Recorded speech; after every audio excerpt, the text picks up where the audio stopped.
Good day, sir, madam. My name is Ernaline Enriquez. I'm 31 years old. I'm single. I am the eldest of the family. We're 5. Okay, why do you want to go in Hong Kong, Miss Ernaline? I want to go to Hong Kong to work there to earn money, especially for my family and for my other siblings. Okay, did you work abroad before, Miss Ernaline? Not yet, ma'am. What about in the Philippines? I work in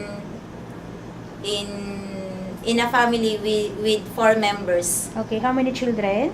2 children. How old they were? The eldest is 12 years old and the youngest is 11 years old. You know how to take care of newborn baby? Yes, ma'am. Okay. Can you tell us how?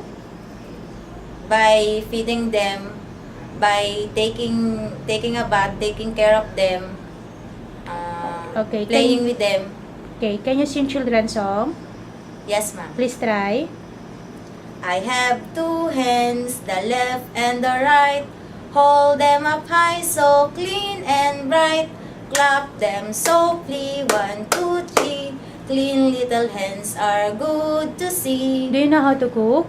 Yes, ma'am. What kind of recipe can you cook well? Filipino food, ma'am. Can you follow recipe book? Yes, ma'am. Describe your personal character. I'm a hardworking person, trustworthy, Okay, respectful, and honest. how can you say that you will be a good domestic helper?